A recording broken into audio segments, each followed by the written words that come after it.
Muy buenas amigos y amigas. Hoy vamos a ver la tesis de inversión de Nagarro, que es mi principal posición en mi cartera de acciones porque tengo una alta convicción en esta empresa.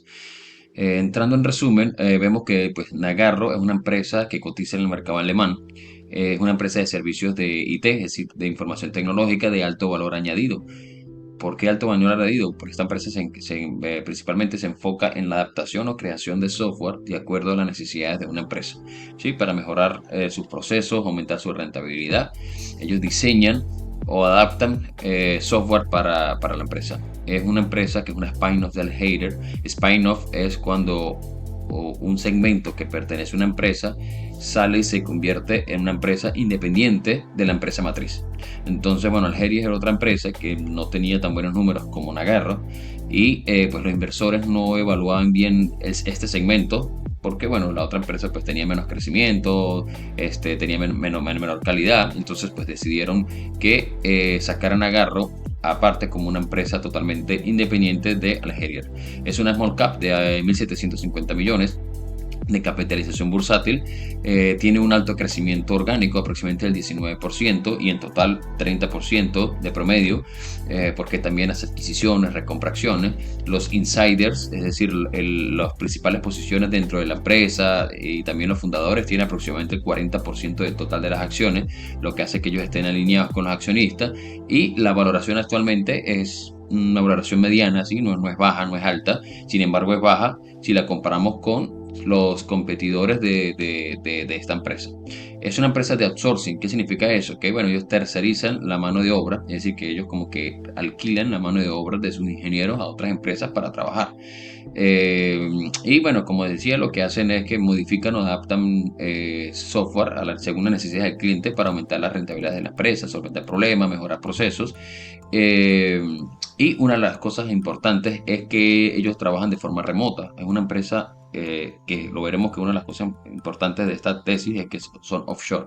Es decir, ellos no trabajan físicamente en la empresa, pero tampoco en el país, sino que la mano de obra viene de otros lugares donde es bastante económica, pero sus servicios son bastante costosos. Esto es bastante importante. Esto favorece los retornos sobre el capital invertido. Eh, Hablando sobre el crecimiento, podemos ver acá, estos son números que son sacados de los informes de Nagarro. Vemos como del 2017 al 2019 prácticamente doblaron. Eso quiere decir que hubo un crecimiento aproximadamente del 50% en 2 años. Y si hablamos del EBITDA, que son las ganancias antes de impuestos, eh, intereses, depreciación y amortización, sí vemos que fue de 12 a 14%. Eso quiere decir que expandieron los márgenes o que sus ganancias con la misma venta son mayores. Eso quiere decir que se están haciendo con el tiempo más rentables. Eh, si hablamos del sector, podemos ver que el sector también tiene viento de cola, o sea, un sector que además que la empresa crece, el sector también crece y se espera que siga creciendo a ritmo aproximadamente del 20% anual a nivel mundial. Como podemos ver en este gráfico, pues aquí muestra cómo se encuentra creciendo más o menos al mismo ritmo en los diferentes mercados del mundo, en Norteamérica, Europa, Asia Pacífico, Latinoamérica e incluso en Oriente Medio. Aquí viendo ya los números de sacados de TKR, podemos ver también del 2020 al 2023 cómo las ventas han crecido. Y en el año de la pandemia las ventas pues bajaron, pero en el 2021 fueron casi del 27% y en el 2022 del 57%, casi el 60%. Y para el 2023, que es este año, se estima que puede ser 20%, aunque ellos ya salieron ahorita en enero a decir que son 20% este año. Y eso es, normalmente ellos en todos los años estiman, pero a pasar que va el año, en cada trimestre ellos salen a dar adaptaciones. Y igual, el año pasado ellos empezaron que iban a crecer un 20% y crecieron un 57%, así que posiblemente este año crezca más. Siguiendo con la presentación, vamos a hablar sobre las ventajas competitivas de esta empresa. Tenemos ventajas del sector, ventajas adicionales de la empresa como tal. Bueno, del sector y de la empresa, los costes de cambio y retención de clientes. O sea, una vez que la empresa han hecho el software y lo han adaptado con una empresa, es difícil que ellos cambien porque esto es complicado para la adaptación. Así que una vez que ellos consiguen un cliente, lo más probable es que sigan trabajando con el cliente haciendo mantenimiento a los software o a los sistemas que ellos han creado.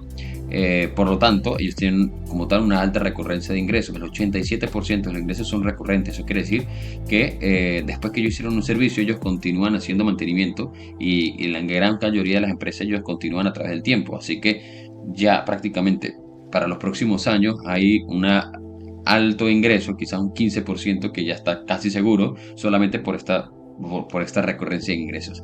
Es de baja ciclicidad, esto es muy importante. Hay empresas que son muy cíclicas, esta es muy baja ciclicidad porque como tal, la parte de software es muy baja, no, en ciclicidad casi siempre se mantiene el mismo ritmo, pero adicionalmente cuando hablamos sobre los sectores, por ejemplo, supongamos que ellos hacen software para empresas que son muy cíclicas como el sector de la energía, pues ahí sí que hay ciclicidad, pero aún así no es tanto como la misma empresa en su sector. O sea, realmente es baja, pues, y esto es bastante bueno. Eso significa que posiblemente con muy alta predictibilidad la empresa va a seguir creciendo a buenos ritmos. El retorno sobre el capital invertido es alto, esto es bastante positivo. Normalmente las empresas crecen de media en bolsa aproximadamente lo que tienen también en retorno sobre el capital invertido, indiferentemente que crezcan en ventas o no, porque esto es lo que crean de ganancias. Así que si no pueden crecer en ventas de manera orgánica, pues recompran otras empresas para aumentar en ventas, y si eso no es posible, pues entonces recompran acciones y de esta manera aumentan las ganancias para los accionistas o pagan deuda.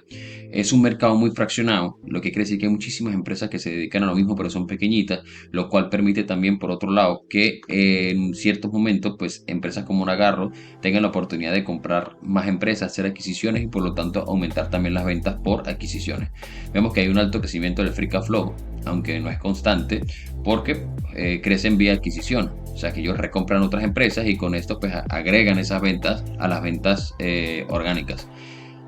Tienen resiliencia de beneficios con la inflación, es decir, que tienen pricing power. ¿Qué significa eso? Que a pesar de que hay inflación y a pesar de estos problemas económicos pues, al final de cuentas pues, no son muy positivos, ellos sin problemas pueden subir sus precios de los servicios. Ellos pueden trasladar estos costos a sus clientes sin problema. Es decir, ellos pueden subir el precio sin que esto signifique que tenga que perder clientes, y esto es bastante positivo cuando llegan ciertos problemas. Eso quiere decir que la empresa, a pesar del entorno económico, puede seguir creciendo sin problema.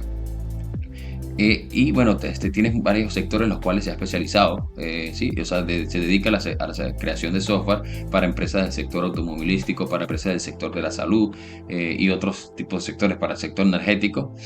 Los accionistas se encuentran en ventaja en este caso porque el equipo gestor o el management se encuentra alineado, poseen aproximadamente el 40% de las acciones totales. Eso quiere decir que la mayor ganancia para el equipo gestor es que la empresa vaya bien. Si las acciones suben, ellos ganan muchísimo más dinero que su salario, y esto significa que están incentivados a que la empresa suba de valor. Tiene alta reputación y bajos costes. Y pues bueno, la manera de crecer es principalmente orgánica, un 19%, adquisiciones de un 10 a un 15%. Y bueno, adicionalmente pues a veces recompra acciones, con lo cual pues se le suma otro porcentaje anual. Vamos a hablar de lo que significa el sistema offshore. Pues Nagarro tiene aproximadamente 16.000 empleados, y el 92% de total de estos empleados son ingenieros, es decir, personas que están creando valor, y esto representa 80% de los gastos totales. O sea, esto es importante porque que los empleados representen el 80% de los gastos totales significa que prácticamente tu negocio son empleados, tu negocio son ingenieros. ¿Sí? No estamos hablando que aquí que no hay muy poco gasto en oficina, en edificio, en equipos, ¿sí? El principal gasto se va en personal. Eh, Aquí vemos que sí, pocos gastos en materiales, y por lo tanto te ahorras una gran cantidad de dinero cuando tu personal genera de alta calidad, genera bastantes ingresos, pero son de países donde la mano de obra va a ser económica. O sea, prácticamente se ahorran un 70% del dinero que si en caso de que no fuesen offshore. O sea, para tener un ejemplo, un ingeniero de estos en Estados Unidos pudiese ganar de 8.000 a 10.000 dólares al mes, mientras que en la India se pueden ganar entre 2.000, 3.000, 2.500, 3.000 dólares al mes. O sea, te estás ahorrando 7.000 dólares. Si esto lo llevas al año y lo multiplicas por los 16.000 empleados, el dinero que estás ahorrando es muchísimo y esto pues le da una mayor competitividad a la empresa. O sea, como podemos ver en este gráfico, el 84% del personal es de la India, 7% de China, que también la mano de obra es más o menos económica, 5% en Rumania, donde la mano de obra también es más o menos económica, 3% en Alemania, donde sí la mano económica sí es alta, y el 1% en Estados Unidos.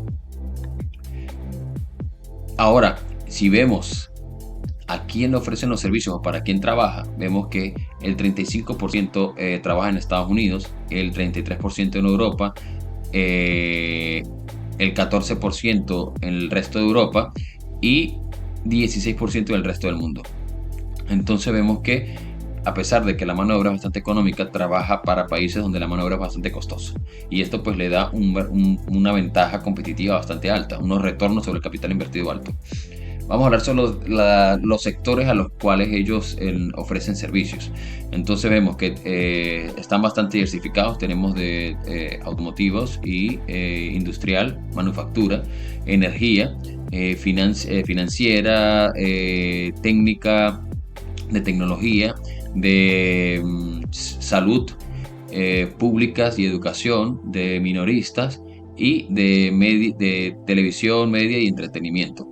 Entonces, pues vemos que en cierta forma es bastante diversificada y 50% son de ciclicidad bastante baja. Solamente lo que es energía y automoción, pues se pueden decir que quizás la ciclicidad es alta. Sin embargo, dentro de las empresas incluso que son de energía, cuando los mercados caen, aún así ellos necesitan invertir y hacerse aún más eficientes, por lo tanto ellos necesitan invertir más todavía en software. Así que pues esto no afecta tanto a la diversificación o a la ciclicidad que tengan Agarro como tal. Es una empresa muy baja ciclicidad. Servicios, bueno, principalmente aquí vemos cómo están distribuidos de acuerdo a las ventas que tienen los servicios lo que representa cada servicio sobre ventas. El 50% viene sobre productos de ingeniería digital. Sí, aquí hablamos sobre esto es lo que es la parte de conceptualización y diseños de software, donde ellos pues van a la empresa, ve cuáles son los problemas que tiene, cuáles son las posibles soluciones y en función de eso empiezan a crear un software. El 20% es de Management Service, lo cuales son la mejoría de aplicaciones, alojamiento en la nube y operaciones de seguridad. Entonces, pues bueno, ya en este caso, pues ellos trabajan con lo que ellos ya tienen y utilizan ya la nube para utilizarla, para gestionar la información para todos, por ejemplo, supongamos empresas que trabajan con Microsoft, con Teams y crean aplicaciones, ¿verdad? Los cuales funcionan en conjunto en la nube y ellos pueden actualizar estadísticas, números en tiempo real utilizando la nube. El 15% viene de e-commerce, esto es lo que es comercio electrónico, ¿sí? Empresas que se encargan a comerciar, comprar, vender. Y el 10% viene de ERP o ERP, que esto es integración de las partes de un negocio. Son empresas las cuales para aumentar su rentabilidad, los que en este caso adaptan o crean software para unir todo lo que son las partes de la empresa en un solo sistema, lo cual permite pues ver dónde se pueden hacer mejorías en la productividad o dónde existen ciertos errores o cómo ver todo o cómo visualizar toda la empresa desde un software y diferentes aplicaciones. Entonces de esta manera ellos pueden unificar todas las partes de producción de una empresa bajo un solo software. Vamos a hablar sobre los contratos y concentración de clientes. Bueno, cuando una empresa trabaja con este tipo de cosas, siempre pueden haber imprevistos en este tipo de software o IT. Y pues si se dan precios y después aparecen ciertos problemas, entonces pues esto puede crear algunas pérdidas en las facturas. Entonces, de acuerdo al tipo que ellos van a dar, el contrato que hacen son de dos tipos, de tipo fijo y de acuerdo al tiempo que ellos utilicen. Entonces, el 72% de los contratos son de acuerdo al tiempo que ellos gastan, lo cual esto pues le da mucha flexibilidad para no tener pérdidas. Sí, a ver, pues, ellos saben y los clientes también saben que en muchas ocasiones, pues bueno, se aparecen problemas que son imprevistos, que no son problemas que por falta de negligencia o por algo que no se previó, sino que es normal que aparezca en el camino. Entonces, pues bueno, por eso los contratos se hacen de esta manera y de esta manera ellos se aseguran que pues ellos siempre van a tener rentabilidad. Bueno, cuando hablamos de la concentración de clientes en empresas pequeñas es muy importante, bueno, y en todos tipos de empresas que sean bajas, especialmente en empresas pequeñas, porque eso significa o esto nos habla sobre el riesgo que puede tener en caer en ventas si pierden un cliente. Entonces buscamos que la mayoría de los clientes representen un bajo porcentaje de las ventas. Entonces, como podemos ver aquí, el top 14 el top 5, perdón, de los clientes representan el 14% de las ventas y el top 6 a 10 de los clientes representan el 10% de las ventas. Con lo cual, si pierden un cliente durante un año o dos clientes, estos, en el peor de los casos, esto representaría apenas un 2% en ventas, lo cual es bastante positivo. Hablando sobre la rentabilidad y la deuda, la empresa tiene un ROIC del aproximadamente entre el 20 y el 30%, y hablamos del 25%, a veces 30%, y esto es la rentabilidad que genera una empresa respecto al capital que usa para trabajar. Entonces, este número es bastante importante. Vemos aquí los últimos años, el ROE ha estado aquí el 20, 30, incluso llegó 40, bajó otra vez a 25, así que promedio es 30. Más o menos las empresas crecen en bolsa, como he dicho antes, de acuerdo a su retorno sobre el capital invertido. Y cuando hablamos sobre la deuda, es importante saber cuánto es la deuda de una empresa y cuánto tiene que pagar por ella. Pues aquí vemos que el ingreso operativo para el año 2022 fue 95 millones y de eso pagaban 9 millones de interés, lo cual esto representa solamente un 10% de toda la ganancia operativa que tuvo la empresa, lo cual es bajo.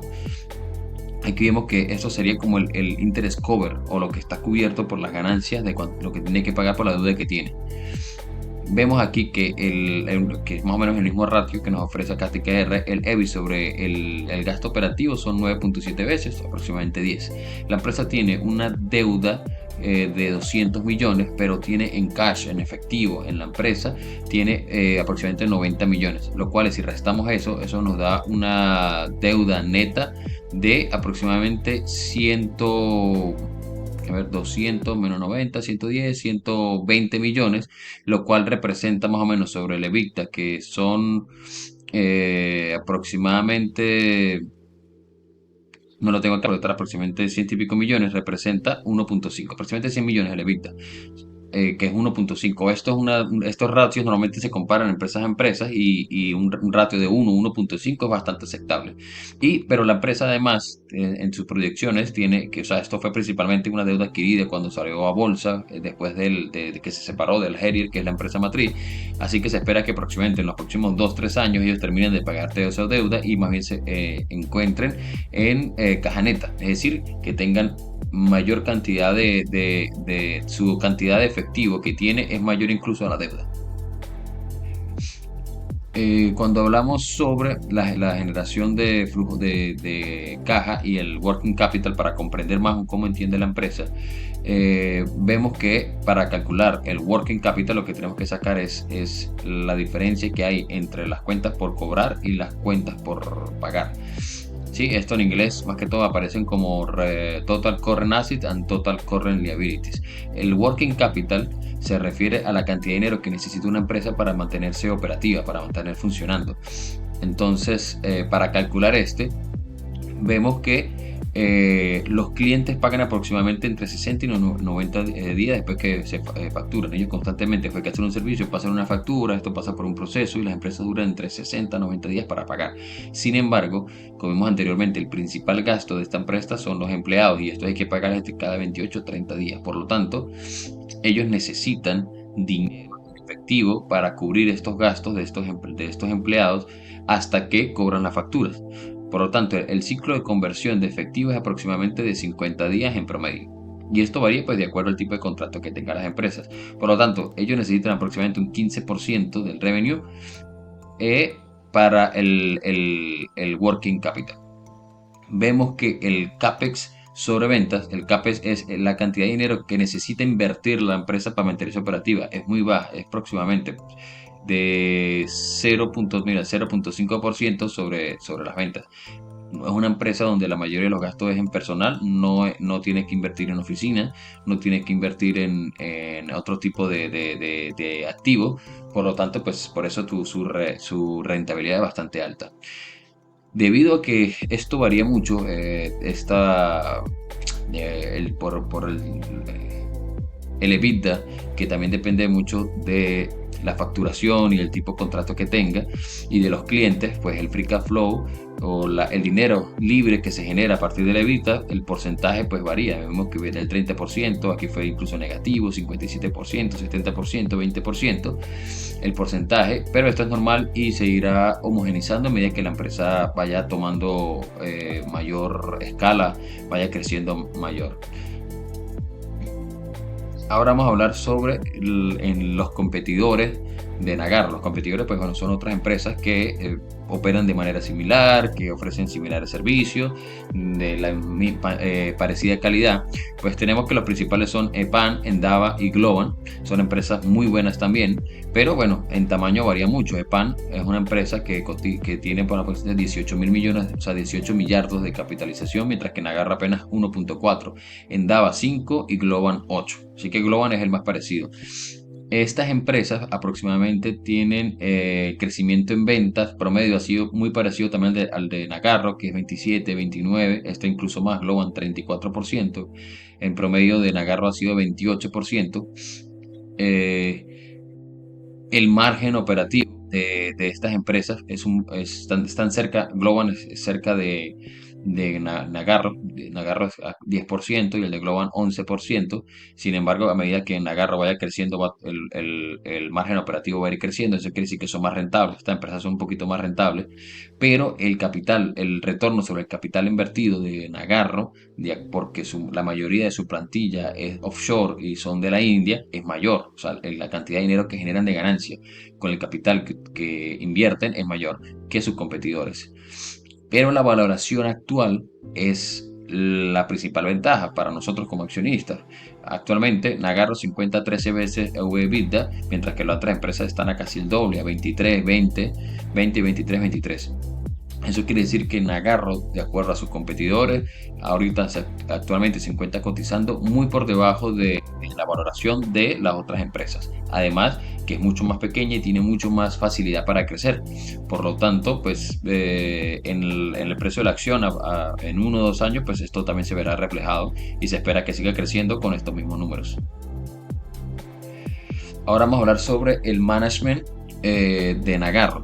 Bueno, Manas Fuloria, este es uno de los fundadores de Nagarro, todavía se encuentra, pues pertenece a la directiva de la empresa. Aquí nosotros lo que nos interesa ver es comparar cómo están sus intereses alineados con los de los accionistas, es decir, qué tanto les sirve a estas principales personalidades de la empresa que la empresa suba de valor, que sus acciones suban de valor.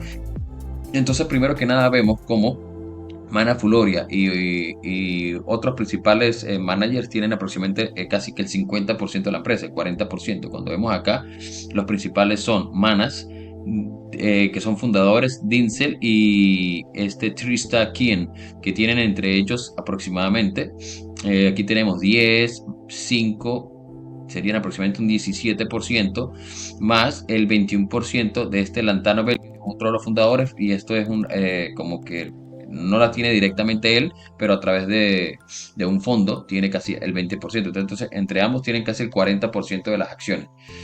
Vemos que el salario promedio que tienen ellos es aproximadamente $100,000. Esto es un salario bastante bajo. Y si sabemos que, por ejemplo, Manas tiene el 5% de las acciones, que eso representa aproximadamente 772.000 acciones, si lo multiplicamos por el valor de la acción actual de Nagarro, esto nos da una alta cantidad, 172.000 por 100, son como $70 millones, y actualmente gana $100,000 anuales. O sea, lo que quiere decir es que el salario a él no representa nada.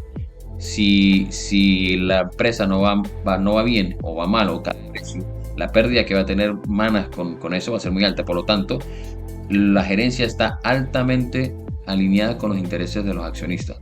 Si la empresa cae, ellos pierden mucho dinero. Si la empresa sube, ellos ganan muchísimo dinero más. Y otra cosa importante es cómo ellos utilizan el dinero, que se llama el capital allocation.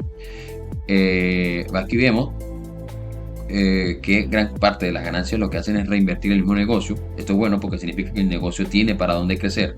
Si se le puede reinvertir es porque tiene para crecer, para comprar, para aumentar en cantidad de clientes, lo cual va a ser un 19%.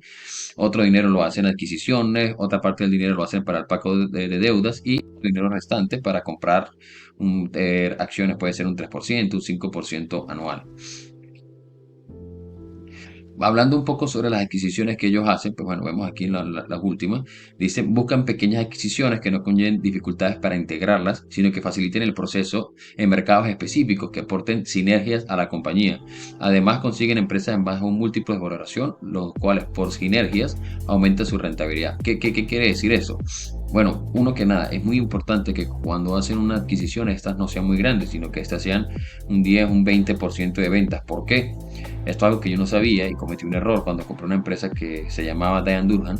Esta es una empresa que era muy buena también de servicios de IT, pero ellos en algún momento hicieron una adquisición, compraron una empresa que era muy grande, más grande que la misma empresa como tal. Y lo que sucedió fue que cayó en bolsa, todo el mundo vendió acciones, representa un alto riesgo para una empresa. Es como un animal que intenta comer a otro que es más grande que el mismo. Esto pues conlleva problemas. Esto puede que termine, puede que vaya bien, como puede que no. Hay que esperar un tiempo para ver si realmente esa sinergia o esa revenue se combina de una manera óptima o si no. Entonces, pues lo ideal es comprar empresas pequeñas que sean fáciles de digerir y además que les permita a ellos pues aumentar su ventaja competitiva, abrir en nuevos sectores distintos. Ya vemos que ellos, por ejemplo, están en el sector de energías, en el sector de automoción, en el sector de televisión, pero bueno, supongamos que abren un sector nuevo que en el que ellos aún no están y eso pues le da mayores ventajas competitivas, pues pueden ofrecer a mayor cantidad de clientes, lo que le va a permitir también crecer de manera orgánica más rápido. Vemos aquí que en los últimos años han hecho, comprado Farabi Technology en el 2019, Exa Business en el 2014, en el 2016 ATCS. Cuando ellos hacen adquisiciones, pues tienen objetivos bajo la manga, como ampliar las nuevas zonas geográficas, a Noruega, Asia, Oriente Medio, entrar en nuevos mercados, nuevos sectores como en realidad virtual, o aumentar también la diversidad que tienen por clientes, pues. Aquí vemos una vez más, Nagarro crece aproximadamente en 15 o 20% orgánico y un 10 a un 5 o 10% por vía de adquisiciones, lo que es muy probable que ellos puedan seguir creciendo a un ritmo de 30% en los próximos años en ventas y esto pues se va a ver reflejado en la bolsa y en las ganancias por acción. Ahora vamos a ver, pues aquí vemos la valoración de la empresa. Actualmente, acá, si los comparamos con las otras, Nagarro está aproximadamente a 19, mientras que Endava está a 23, EPAN a 29 y Globan a 30. Esto fue hace unos días que tomé este capture. Eso significa que una está bastante económica. Pues bueno, tenemos varios escenarios.